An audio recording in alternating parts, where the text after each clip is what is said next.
अस्सलाम वालेकुम नाज़रीन, प्रोग्राम बिहाइंड द न्यूज़ सां मां आहियां जो मेज़बान नईम सुमरो। ॻाल्हि कंदासीं ईरान अमेरिका जंगबंदीअ खां पोइ जेको ॻाल्हियुनि जो ॿियो दौर जेकी जंहिंजूं ॻाल्हियूं हलनि थियूं पियूं, उन खां सवाइ इन ते ॻाल्हाईंदासीं। मुख़्तलिफ़ धुरियुनि तरफ़ां, ईरान तरफ़ां, अमेरिका तरफ़ां मुख़्तलिफ़ बयान साम्हूं अची रहिया आहिनि। इहे ॻाल्हियूं हलनि पियूं त हलंदड़ हफ़्ते जी आख़िर में अमेरिका ऐं ईरान विच में ॻाल्हियुनि जो ॿियो दौर थियण वारो आहे, जंहिंजे लाइ पाकिस्तान ऐं जेके तुर्किया ऐं मिस्र जेके आहिनि या सऊदी अरब बि उन में शामिलु आहे, उहे कोशिशूं वठी रहिया आहिनि। इहे इम्कान ज़ाहिर कया पिया वञनि त इहे ॻाल्हियूं इस्लामाबाद जे वेन्यू ते थींदियूं, छाकाणि त ईरानी जेके अमलदार आहिनि उन्हनि जी तरफ़ां अहिड़े क़िस्म जूं ख़बरूं अचनि पियूं त उहे ॻाल्हियुनि लाइ तयारु आहिनि ऐं जेको इस्लामाबाद आहे उन्हनि जे लाइ बहितरीनु ऑप्शन आहे। इन हवाले सां इहे बि ख़बरूं हलनि पियूं त लास्ट टाइम जेको JD वेंस अमरीकी नायब सदर आहे, उन जी अॻुवाणी में वफ़द आयो ऐं उन सां गॾु स्टीव जेको आहे त विटकोफ ऐं जेरेड किशनर साम्हूं हुआ। हिन दफ़े इहे बि ॻाल्हियूं अचनि थियूं, हाणे उन में सदाकत केतिरी आहे उहा अॻिते हली ख़बर पवंदी त डोनाल्ड ट्रंप जे हवाले सां बि ॻाल्हियूं हलनि थियूं त उहो बि ॻाल्हियुनि लाइ अची सघे थो। हिन वक़्तु जेका अमेरिका तरफ़ां कल्ह नाकाबंदी कई वई स्ट्रेट ऑफ हार्मोज़ जे लंघ जी, उन जी ताज़ी रिपोर्ट इहा आहे त ईरान खां निकिरंदड़ 4 जहाज़ आसानीअ सां उहे गुज़री चुका आहिनि उतां उन लंघ तां। ऐं इन खां सवाइ अमरीका जो जेको सदर आहे, जेको पंहिंजा मुख़्तलिफ़ बयान ॾियण जे हवाले सां हिन सॼे जेके जंग खां जंग जी शुरूआति में, जंग दौरान ऐं हाणे जंगबंदीअ दौरान बि जेके हुनजा मुख़्तलिफ़ मुतज़ाद जेके बयान ॾियण जो सिलसिलो आहे उहो जारी आहे। राति उन इहा ॻाल्हि कई त ईरानी तमामु डिस्पेरेट आहिनि, कंहिं मुआदे लाइ आता आहिनि, उनजो मतिलबु आहे ऐं अमेरिका मुआदो करणु चाहे थो पर ईरान खे जेका आहे पंहिंजी जेका एटमी सलाहियत ख़तमु करणी पवंदी। ॿिए तरफ़ जेके JD वेंस कल्ह मीडिया सां ॻाल्हि ॿोल कई आहे, उन इहा ॻाल्हि कई आहे त ॿिनि नुक़्तनि ते जेको आहे इतफ़ाक़ न थी सघियो, जंहिंमां हिकिड़ो आहे जेको एनरिच जेका आहे यूरेनियम जी, ऐं उन खां सवाइ जेके ईरान जी जेके ॻाल्हियूं आहिनि उहे ईरान जी तरफ़ां इहे ॻाल्हियूं, छाकाणि त जेके जिन नुक़्तनि ते इतफ़ाक़ थी वियो आहे, ॿिन्ही धुरियुनि तरफ़ां इन ॻाल्हि ते इतफ़ाक़ कयो वियो त इहे ॻाल्हियूं ओपन न थींदियूं जेसि ताईं को मुआदो नथो थी वञे।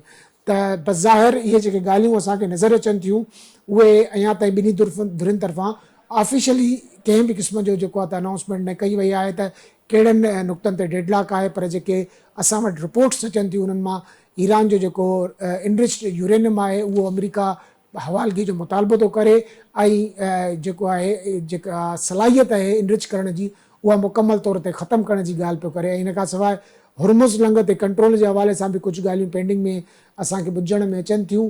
ऐं इन खां सवाइ ॿियूं इहे बि ॻाल्हियूं अचनि थियूं त जेके प्रॉक्सीज़ चयो थो वञे जिन खे ईरान जी जंहिंमें हिज़बुल्ला आहे या हुसीज़ आहिनि, उन्हनि जे हवाले सां बि ॻाल्हियूं आहिनि जेके जिन ते जेको आहे इतफ़ाक़ राय थियणो आहे। इहे हिनमहिल ताईं छाकाणि त रिपोर्ट्स आहिनि, इन्हनि खे असां कुझु बि फाइनल नथा चई सघूं। असुलु ॻाल्हियूं तॾहिं साम्हूं ईंदियूं जॾहिं हिननि धुरियुनि में को मुआदो थींदो ऐं उहो मुआदो थियण जा इम्कान केतिरा आहिनि हिन ते अॼु असां ॻाल्हाईंदासीं। असांखे वीडियो लिंक ते जॉइन कयो आहे GR बलोच साहब। GR साहब पाण अॻूणा डिप्लोमेट आहिनि ऐं आहे इंटरनेशनल रिलेशन ते उन्हनि जी गहरी नज़र आहे। जंग खां वठी हिनमहिल ताईं मुख़्तलिफ़ वक़्तनि ते असां सां गॾु रहिया आहिनि, पंहिंजी माहिराणी राय ॾींदा रहिया आहिनि। GR साहब तव्हांखे वेलकम कयूं था प्रोग्राम में। Thank U. GR साहब, हिकु त जेको अमेरिका तरफ़ां कल्ह हिकिड़ो गैर क़ानूनी क़दम खयो वियो, नाकाबंदी कई वई जेके ईरानी बंदरगाहनि जी, उन खां पोइ अॼु हिकिड़ी हौसला अफ़ज़ा ख़बरूं आयूं आहिनि त उतां 4 जहाज़ गुज़री विया आहिनि जेके ईरान मां लोड थिया आहिनि। त इनखे मां कीअं था ॾिसो, तव्हांजी नज़र में छा इहो सिर्फ़ु अमेरिका तरफ़ां ईरान ते प्रेशर विझणु आहे, छाकाणि त नाकाबंदी करणु या कंहिं ॿिए मुल्क जा जहाज़ रोकण सां त अमेरिका उन्हनि मुल्कनि सां बि पंहिंजा लाॻापा ख़राबु करण जी जेको आहे त कोशिशि कंदो ऐं ज़ाहिर आहे हिन सूरत हाल में अमेरिका इहे न चाहींदो, छाकाणि त अॻु ई हुन जा जेके इत्तादी आहिनि उहे बि हुन सां गॾु न आहिनि हिन सॼी जंग में। Thank U. थोरो आई थिंक इनखे असां सिंप्लीफाई था कयूं पंहिंजे ऑडियंस जे लाइ बि त ही ट्रम्प जी जेका अंदाज़ आहे, हुनजो जेको फॉरेन रिलेशन्स में ऐं बार्गेन करण जो जेको अंदाज़ आहे उहो आहे त ताक़त सां, कोअर्शन सां, दबाव सां पंहिंजा टर्म्स मंझराइण। जंग बि करे ॾिठई कोर्शन बि करे ॾिठई, कुझु न वरियो हुनखे। हाणे ही वरी बि इहो हिकिड़ो टूल आहे कोर्शन जो ऑन ईरान, लेकिन मुंहिंजे ख़्याल में ही उन खां वधीक पंहिंजे ऑडियंस खे ॿुधाइण लाइ, जेके उनजी कॉन्स्टिट्यूएंसी आहे, जंहिंजे साम्हूं हू तमामु वॾो हिकिड़ो बहादुर लीडर, हिकिड़ो वॾो जरी लीडर, हिकिड़ो वॾो जंगजू लीडर, जेको अमेरिका जी जेका शान आहे उहा घटिजी वई बाइडन ज़माने में, हुनखे वरी दुबारा पियो रिस्टोर कयो। ऑल्सो दैट हुन एतिरो रिटोरिक करे छॾियो आहे त I will destroy A civilisation, जो हाणे हुन मां हेठि मां अचण में बि हुनखे टाइम लॻंदो। त मुंहिंजो ख़्याल में त ही जेको ब्लॉकेट जी जेका अनाउंसमेंट आहे, इहा सिर्फ़ु ऑप्टिक्स आहे। ऑप्टिक्स आहे पंहिंजे ऑडियंस जे लाइ, दुनिया जे लाइ, ऐं सेकेंड आहे kind of another attempt to pressurize Iran and also China, because why? छाकाणि चाइना जो वॾो तेल घणे में घणो जेको आहे सो हितां अचे थो, about 60-70% अचे थो इन स्टेट ऑफ हॉर्मोज़ मां, ऐं ईरान मां बि तक़रीबन आई थिंक 30-40% आहे। इनफैक्ट 90% ऑफ द ईरानी oil is sent to China. So in way China जो बि इनमें कनेक्शन आहे, ऐं चाइना आहे त निशाने ते, अल्टीमेटली त हू चाहिनि था त कंहिं तरह हुनखे कंटेनमेंट कई करे वञे। वेनेज़ुएला ते छो हमलो थियो, उहो बि उन सां उनजा ताना बाना मिलनि था, ऐं हिन में बि कंहिं हद ताईं अॻिते हली ख़बर पवंदी त ताना बाना बि चाइना जे कंटेनमेंट सां मिलनि था। लेकिन इमीडिएट कॉज त ऑब्वियसली नेतन्याहू जी प्रोवोकेशन हुई, उनजो मिसलीड करणो अमेरिका खे, त हाणे हिकिड़ो Iran is ready for a change, let's go for it for few days, ऐं असां वटि रिजीम चेंज थींदो, ऐं उनखे असां मुकमिल तरह सां नाकारा स्टेट बनाईंदासीं, the way we did it in Iraq, the way we did it in Syria। उहा ई प्रेज़ेंटेशन ॾिनी वई ट्रम्प खे, ऐं ट्रम्प बि एॾो गेलेबल आहे, एतिरो कचो आहे कननि जो हुनखे उन मञी वरितो। ठीकु आहे। सो इन वक़्तु हालात किथे बीठा आहिनि, इहो असां लाइ ज़रूरी आहे। हिन वक़्तु इहे बीठा आहिनि त ही सिर्फ़ु नाले में आहे त हिननि नाकाबंदी कई आहे ऐं हिकिड़ो कॉर्डन कयो अथनि, लेकिन एक्चुअली कान्हे। चाइना ॾाढो वाज़े करे छॾियो आहे त असांजी स्ट्रेटेजिक लॉन्ग टर्म एग्रीमेंट्स आहिनि ईरान सां, ऐं उन में का मुदाख़लत असांखे क़बूल न आहे। इन जो मतिलबु अमेरिका ख़ूब सम्झे थो, इन जो मतिलबु ट्रम्प ख़ूब सम्झे थो, ही विल नॉट इंटरफेयर। बल्कि तव्हांजी ॿुधायो पे मूं ॿुधी ख़बर त हू चाइना जा जेके आहिनि से हिकिड़ो टे न बि काफ़ी तक़रीबन 4 या 5 जेके आहिनि से जहाज़ खणी निकिता आहिनि, ऐं देयर वाज़ नो इंटरडिक्शन। लाइकवाइज़ ईरान बि प्रोवोक न थियो आहे, हुननि जो इहो हो त भई ईरान शायदि प्रोवोक थी वञे। ईरान चयो आहे त असां तव्हां जेका कार्रवाई कई, नुक़सानु पहुचायो असांजे कंहिं बंदरगाह ते, त पोइ उनजो जवाबु तव्हांखे मिलंदो। का बि बंदरगाह सेफ न हूंदी, which is a bad news for the entire reason. लेकिन तव्हांजे सवाल जो मुख़्तसर जवाबु इहो आहे त ही थिएट्रिक्स आहे, the way we know Trump, ही हिकिड़ो बार्गेनिंग चिप आहे, त हिन ते असां प्रेशराइज़ विझूं ईरान ते, ऐं उन खां वधीक कंसेशन वठूं।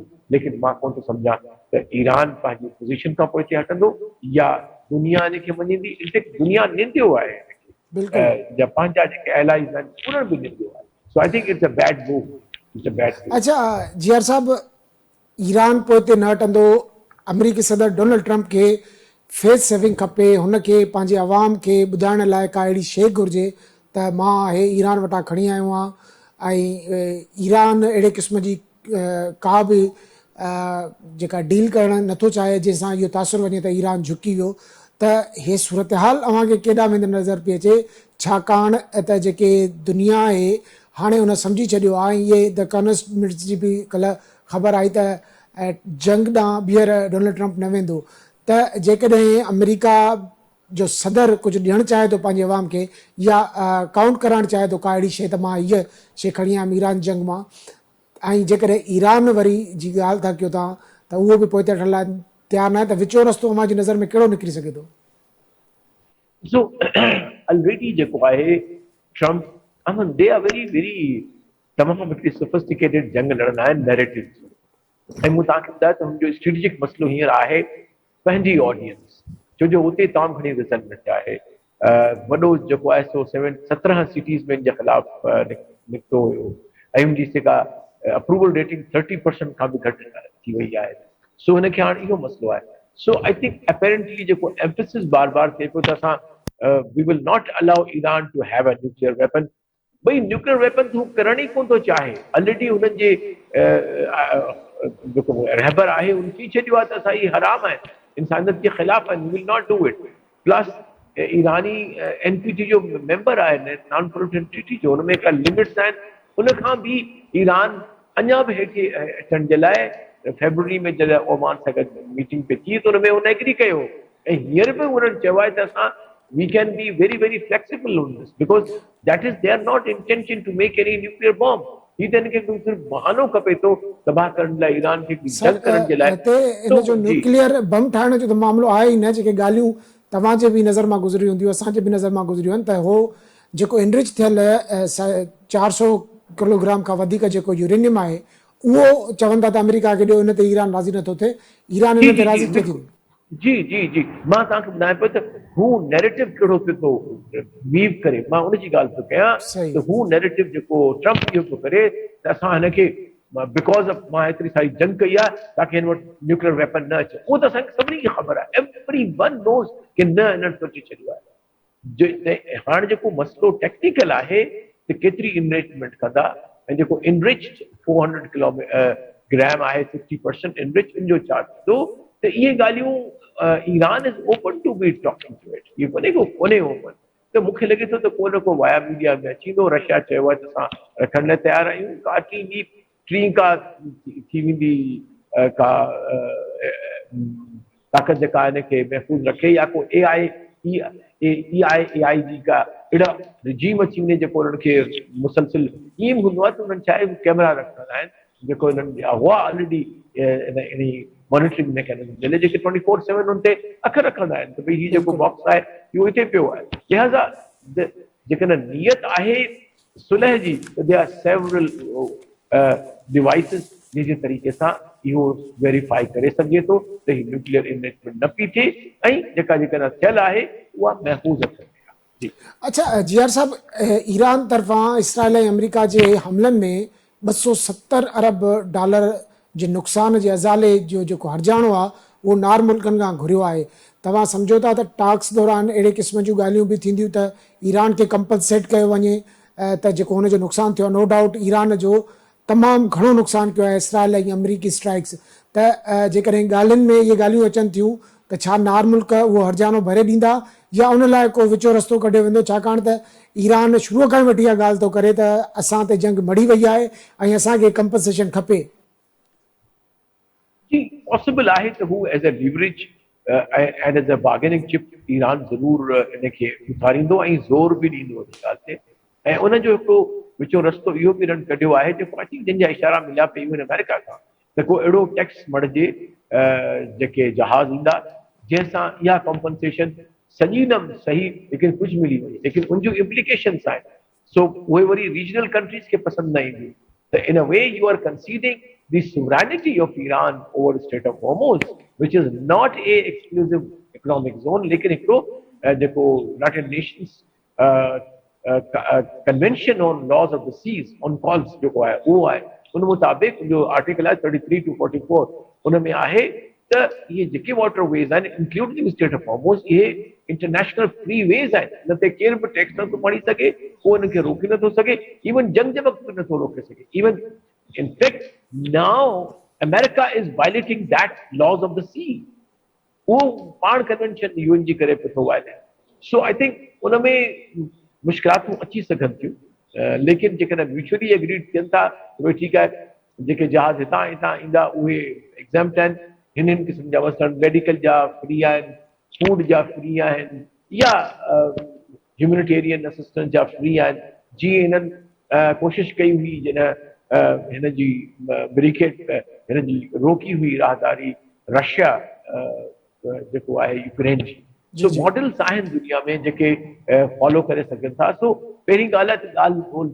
थिए, स्ट्रेटेजिक ॻाल्हि इहा आहे त छा America is ready to get out of it, ऐं जेका पाकिस्तान हुनखे जेका हेठि अचण जी सीढ़ी ॾिनी आहे या फेस सेविंग ॾिनो आहे, छा हू इस्तेमालु करणु चाहे थो, जेकॾहिं करणु चाहे थो त हज़ारे रस्ता आहिनि जेके पाकिस्तान पाण बि उन्हनि सां गॾिजी वेही डिस्कस कया आहिनि, जंहिंमें असांजो पाण फील्ड मार्शल हो जॾहिं अमेरिका ऐं ईरान जे डेलीगेशन जे विच में ॻाल्हि थी आहे, इहो वॾो हिकिड़ो वॾी अचीवमेंट आहे जंहिंखे बार बार ॿुधाइण घुरिजे दुनिया खे बि, असांखे पाण खे बि, पंहिंजे ऑडियंस खे, पंहिंजे पाकिस्तानी नेशन खे, त एॾी वॾी जेका कामयाबी आहे डिप्लोमेटिक, इहा तमामु तारीख़ की आहे। इहो ई मुंहिंजो तव्हां खां ॿियो सवाल इहो ई हो जियार साहब, त पाकिस्तान शुरूअ खां वठी इन कोशिश में लॻल आहे त हे जेको मिडिल ईस्ट जो कॉन्फ्लिक्ट आहे, जेका छिकताण आहे, उहा ख़तमु थिए। ऐं जॾहिं जेडी वेंस ऐं जेका हुनजी टीम हुई उहा हितां हली वई, उन खां पोइ पाकिस्तान अञा वधीक मुतहरक थी वियो। ऐं सऊदी अरब जो जेको वज़ीर आज़म शहबाज शरीफ़ साहब जो दौरो आहे, या उन खां पोइ क़तर जो दौरो आहे, इहा बि इन सिलसिले जी कड़ी आहे। मां हाणे तव्हां खां इहो पुछंदुमि त जेके उन्हनि ॻाल्हियुनि जे दौर खां पोइ जेके कोशिशूं आहिनि पाकिस्तान जूं, जेके अञा ताईं जारी आहिनि, उन्हनि मां तव्हां केतिरो पुरुमीद आहियो, या जेके हे ॿी ख़बरूं हलनि थियूं टाक्स जूं, ॻाल्हियुनि जे ॿिए दौर जूं जंगबंदी खां अॻु, उहे उन्हनि जी पॉसिबिलिटी केतिरी आहे अव्हां जे नज़र में, ऐं पाकिस्तान जो जेको ओवरऑल किरदारु आहे हिन ते रोशनी विझो। ॾिसो, मां पहिरीं बि जंग जॾहिं हली पई त मुंहिंजी कैलकुलेशन में अमन जा जेकॾहिं हुनखे असां स्केल 1 to 10 कयूं त अमन जी पॉसिबिलिटीज़ वधीक हुयूं एज़ कंपेयर टू री इग्नाइटिंग वॉर अगेन, या दोबारा वरी जंग। छाकाणि जा तमामु घणा जियो स्ट्रेटेजिक रीज़न्स आहिनि, घणा सारा डिप्लोमेटिक रीज़न्स आहिनि, इंटरनेशनल ओपिनियन आहे, ॿिया मुल्क आहिनि, ऐं अमेरिका खे जहिड़ो करे हिननि पाण अकेलो करे छॾियो आहे, तनहा करे छॾियो आहे, आइसोलेटेड आहे हींअर डिप्लोमेट। एग्ज़ैक्टली उन वेझे खां वेझा जेके उनजा जेके हुआ allies, Britain, France, even Italy जेका आहे, सो उन्हनि चयो असां न, we are not part of it. So I think basically because they know कि this is not America's war, they are fighting a Israeli war, so nobody is endorsing. So there will be a fallback on America after this war. It's not going to be easy.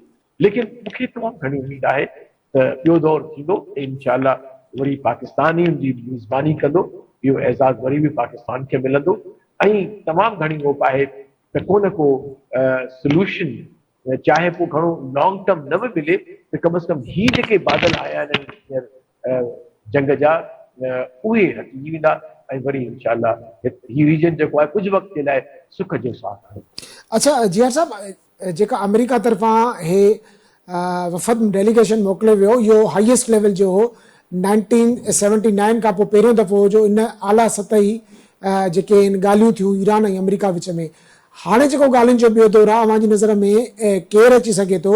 वरी JD Vance ईंदो पंहिंजे team सां गॾु, या इहे ॻाल्हियूं बि हलनि थियूं कंहिं हद ताईं, उन्हनि में अलाए केतिरी सदाकत आहे, उहा वक़्तु अचण खां पोइ ख़बर पवंदी, त अमेरिकी सदर डोनाल्ड ट्रंप पाण बि अची सघे थो, त उनजी केतिरी पॉसिबिलिटी आहे, जे उहो न ईंदो त पोइ त जेडी वेंस जी सतह ते जेकॾहिं अॻु में ॻाल्हियूं थियूं आहिनि, त घटि में घटि या त जेडी वेंस खे पाण खे अचिणो पवंदो, या डोनाल्ड ट्रंप खे अचिणो पवंदो। इन बाबति तव्हांजो छा चवणु आहे? Given his जेका हुनजी नेचर आहे, त हू स्पॉट लाइट खपे थो, उनखे मीडिया खपे थो, उनखे क्लियर खपे थो, उनखे पब्लिसिटी खपे थी, त जेकॾहिं त ही, ऐं हिकिड़ी ॻाल्हि बि मां ॿुधाईंदो हलां तव्हांखे, दोस्त पंहिंजा जेके ॾिसनि पिया दोस्त या सामईन, त ही अहिड़ियुनि एग्रीमेंट्स जे अंदरि पहिरियां ई फैसला थी वेंदा आहिनि। पोइ जॾहिं इहे वॾा लीडर ईंदा आहिनि, सिर्फ़ु उहा सेरेमनी हूंदी आहे साइनिंग, जंहिंमें फोटो अपॉर्चुनिटी हूंदी आहे। सो ऐं तव्हांखे शायदि इहा बि असां ॿुधाईंदा हलूं पंहिंजे खे, त हींअर जॾहिं असां ॻाल्हायूं पिया त टेक्निकल टीम्स जेके आहिनि, they already are engage, technical team of Iran as well as the technical team of America.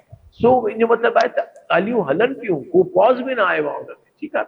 इन करे मुंहिंजे ख़्याल इहो पॉसिबल आहे त जेकॾहिं वाक़ई ब्रेक थ्रू थी थो वञे, ऐं ट्रम्प इहो डिसाइड थो करे त यार once for all I was entrapped by Netanyahu, इहा ॻाल्हि त वाज़ह थी वई आहे त उनखे हुन हिकिड़ो जाल में फसायो पंहिंजी ग़लति जंग जे लाइ, और जेकॾहिं उनजो अहसासु वधीक थी थो वञे, now I have to get out of it, ऐं वाक़ई ईरान खां अहिड़ी हुनखे अट्रैक्टिव ॾिए थो पियो प्रपोज़ल, त भई अचो तव्हां असां सां गॾिजी तेल में हथ वधायो, असांजूं इंडस्ट्री दुबारा वरी रिकंस्ट्रक्ट करायो जेके तव्हां तोड़ियूं आहिनि, त इट विल बी वेरी, हू हिकिड़ो बिज़नेसमैन आहे, हुनखे त बिज़नेस अपॉर्चुनिटी बि खपे, चवंदो भई ठीकु आहे तव्हां सैंक्शन ख़तमु कयो असां ते, असां अमेरिकन कंपनीज़ खे अलाउ कंदासीं त अची रिकंस्ट्रक्ट कनि, त 300 to 400 500 बिलियन जी जेकॾहिं $500 billion जी कॉन्टेक्ट अगले ईंदड़ 5 सालनि लाइ मिलंदा त वरी मुंहिंजा दोस्त जेके आहिनि से सभु नवाज़ी ॾींदा. So it's all about money as well. Politics भी आहे उहा हिनजी इज़राइल जी, but I think that politics is coming to an end hopefully. हिन जंग खां पोइ उसूलन हिन जंग खां पोइ ॿी का जंग थियणु घुरिजे. वी होप माना तव्हांजो चवण जो मक़सदु आहे त डोनाल्ड ट्रम्प बि अची सघे थो जेकॾहिं मामला जे हाणे हिन महिल बि ॻाल्हियूं जारी आहिनि त. पॉजिटिव आहे, बिल्कुलु पॉजिटिव जेकॾहिं वञनि थियूं त it is possible, it will be historic. And I think मुंहिंजे ख़्याल ते given his nature he can always come for the publicity. Why not take the trophy and show it to the people? Wow, look at this. Aipo ki hitte Pakistan mein wo American the politician kagaz hilaina hai, so he might show that kagaz in his jalsa or his whatever he does. I mean, he is very good at tactics. अच्छा GR साहब हिकिड़ो जेको अहम topic discuss थियो आहे हिननि ॻाल्हियुनि दौरान बि त जेका मुआदो न थियण फाइनल न थियण जो हिकिड़ो वॾो सबबु लबनान बि हो जिते इसराइल अटैक कंदो रहियो आहे ऐं हाणे बि उहो पंहिंजी ज़िद ते क़ाइमु आहे ऐं शुरूअ खां ई वठी इसराइल नथो चाहे त ईरान जो अमेरिका सां को मुआदो थिए.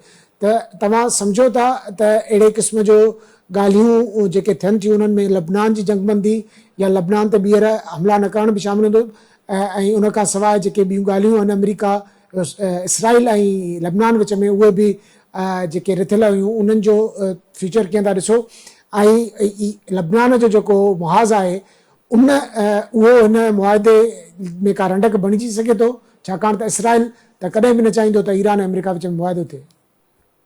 Definitely, I think you South Lebanon तरफा जेका हिन जेका खूनी जंग कई आहे, आई थिंक हिन कुझु ॾींहंनि में उन्हनि 1000 खां मथे 2000 खां मथे शहीद कया आहिनि माण्हू वॼाए, केतिरा ई ज़ख़्मी थिया आहिनि, अलाए केतिरा सारा विलेज उन्हनि उजाड़े छॾिया आहिनि इसराइल. डेफिनेटली हिनखे विच में अचणु घुरिजे. पाकिस्तान इंसिस्ट कयो ईरान जे चवण ते, या असांखे ख़बर बि आहे त उसूली तरह सां इज़राइल खे इन खून रेज़ी जेका लबनान में खां रोकणु घुरिजे. त मुंहिंजे ख़्याल आहे त ही लाज़मी ईंदो ऐं I don't think Iran will abandon his allies in South Lebanon. They call it axis of resistance.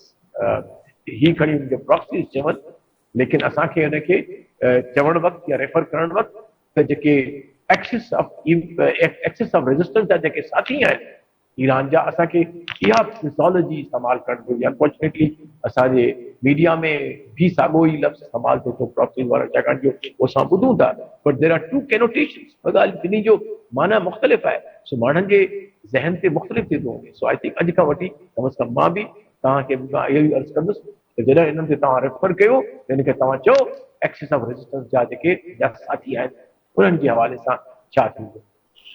अच्छा अजयर साहब, आख़िर में मां तव्हां खां इहो पुछंदुमि त हे जेके ॻाल्हियुनि जो ॿियो दौरु, छाकाणि त हाणे हिकिड़ो अहिड़ो सिनारियो ठही वियो आहे जंहिंमां लॻे पियो त ॻाल्हियुनि जो ॿियो दौरु बि थींदो ऐं ग़ालिबन हिन ई हफ़्ते में थींदो. त उन लाइ ईरानी जेके अख़्तियारियूं आहिनि उन्हनि त इहो चई छॾियो आहे त वेन्यू असांजे लाइ इस्लामाबाद ई ठीकु आहे. जेकॾहिं इहो मुआदो, अलाह करे असांजी बि इहा दुआ आहे ऐं इहा उमेदु आहे त को न को मुआदो थी वेंदो, छाकाणि त हाणे धुरियूं जंग तरफ़ वेंदे घटि ई नज़र अचनि थियूं. त उनखे तव्हां केतिरी वॾी कामयाबी ॾिसो था, छाकाणि त दुनिया मुतरफ़ लॻी पई आहे पाकिस्तान जी कोशिशुनि जी ऐं ॻाल्हियुनि जे जेको फस्ट राउंड हो उन खां पोइ बि पाकिस्तान हिमत न हारी आहे ऐं ॾींहं राति जेका महिनत करे ऐं पंहिंजा राब्ता करे दुनिया खे इंगेज कयो वेठो आहे त कंहिं न कंहिं मुआदे ताईं धुरियूं पहुचनि ऐं मिडिल ईस्ट में जेको आहे अमुन थिए. त जेकॾहिं को मुआदो थी वञे त उहा तव्हां दुनिया जी त कामयाबी आहे ई आहे, पर उन में तव्हां पाकिस्तान जी कामयाबी केतिरी था ॾिसो ऐं इन जो तव्हांखे केतिरी उमेद आहे त इहो मुआदो सेकेंड राउंड में तय थी वेंदो. मां तमामु घणो पूरो उमेद आहियां. मूं अर्ज़ु कयो त जेके मां 1 to 10 ते चवां त 8 या 9 सैकड़ो मां ऑप्टिमिस्टिक आहियां त कोन को मुआदो थी वेंदो, छाकाणि जो peace is the only option. War is no option for America और फॉर ईरान और for the world. Number 1. Number 2, Pakistan जे हवाले सां ॾिसो नाकाम या कामयाब थियण त ॿियनि फैक्टरनि में अचे थो, लेकिन पाकिस्तान जी कोशिशि जेका आहे, काविश जेका आहे, सिंसियरिटी आहे, प्रोफेशनलिज़म आहे, विजन आहे ऐं कॉन्टेक्ट्स आहिनि जेके हाईएस्ट लेवल ते, उन्हनि जो मोतरफ़ जॾहिं हू पार्टीज़ थियनि थियूं, तव्हांजे लाइ पाकिस्तान ज़िंदाबाद जा नारा पार्लियामेंट में लॻा आहिनि ईरान जे में, तव्हांजी स्ट्रीट में थिया आहिनि। Exactly. यूएस जो प्रेसिडेंट चवे थो, वाइस प्रेसिडेंट चवे थो, जेके आया हुआ उहे चवनि था छा हॉस्पिटेलिटी हुई, छा फैसिलिटेशन हुई, छा ही असांजे लाइ एतिरो इंतज़ाम कयो आहे Pakistan. Thank you very much sir, वॾी महिरबानी। वॾी Thank you, महिरबानी thank you। G R Baloch साहब। नाज़रीन, जी आर बलोच साहब जूं ॻाल्हियूं ॿुधियूं, उन्हनि जो इहो चवणो हो त उमेदु इहा ई आहे त ॻाल्हियुनि जो ॿियो दौरु थींदो, ऐं ॻाल्हियुनि जे ॿिए दौर में जी आर साहब जेका रेटिंग रखी 10 मां 8 जेको आहे त उनखे नंबर पॉइंट्स ॾिना, त यानी कि जेकॾहिं सैकड़ो जो हिसाबु कजे त उन में ईअं सम्झो त 90% हो पर उमेदु हुआ त इन जेको ॻाल्हियुनि जो ॿियो दौरु थींदो, उन में ईरान ऐं अमेरिका विच में कंहिं न कंहिं मुआदे ते धुरियूं जेको राज़ी थी वेंदियूं। असांजी बि इहा उमेदु आहे, छाकाणि त हीअ जेका जंग 40 ॾींहंनि जी हुई, उन दुनिया खे तमामु घणो डिस्टर्ब कयो आहे, ऐं जेके तेल जूं क़ीमतूं आहिनि, उन खां सवाइ जेका आलमी मईशत आहे उहा तमामु घणी डिस्टर्ब थी। मुआशी माहिर या जेके मुख़्तलिफ़ शोबनि जा माहिर आहिनि उहे त ईअं बि चवनि था त हिन जंग जा जेके आफ्टर शॉक्स जेके ज़िलज़िले जा हूंदा आहिनि, हिन जंग जा जेके मुआशी असर आहिनि घणेई वक़्त ताईं जेको आहे त महसूसु कया वेंदा। मुआशी बहिरान ईंदो, उन खां सवाइ तवानाई बहिरान जे हवाले सां मुख़्तलिफ़ मुल्कनि में अॻे ई हंगामी हालतूं आहिनि, पाकिस्तान में लॉकडाउन शुरू थी वियो आहे, उन खां सवाइ ॿिया मुल्क बि तमामु घणा एनर्जी क्राइसिस खे मुंहुं था ॾियनि। मडागास्कर खे 15 मडागास्कर जेको मुल्क आहे अफ्रीकन, उन में 15 ॾींहंनि जी एमरजेंसी लागू थी वई। इहो ई जेको आहे सबबु आहे त दुनिया हिन वक़्तु हिन कॉन्फ्लिक्ट मां निकिरणु चाहे थी, छाकाणि त हीअ जंग सिर्फ़ु ईरान, अमेरिका ऐं इसराइल ताईं महदूद न रही। हिन जंग जी शुरूआति सां ई जेका नार फारस हो उहो बि सॼो इंगेज थी वियो। हिकिड़ो जेको दुनिया में तासुर हो UAE जो, त हिकिड़ो महफ़ूज़ तरीन इलाइक़ो आहे जिते दुनिया इन्वेस्ट करे पई, उन्हनि जो सॼो जेको हिकिड़ो सिंधी में जे ठाठो चइजे उहो तमामु फिटी वियो, ऐं तमामु घणा मुतासिर थिया आहिनि अरब मुल्क। सऊदी अरब ख़ुदि मुतासिर थियो आहे। उन खां सवाइ जेके हाणे जेके असांखे नज़र अचे थो, सऊदी अरब हुजे या कतर हुजे या ओमान हुजे, उहे असांखे तमामु घणा सरगर्म नज़र अचनि था इन कॉन्फ्लिक्ट जे ख़ात्मे लाइ।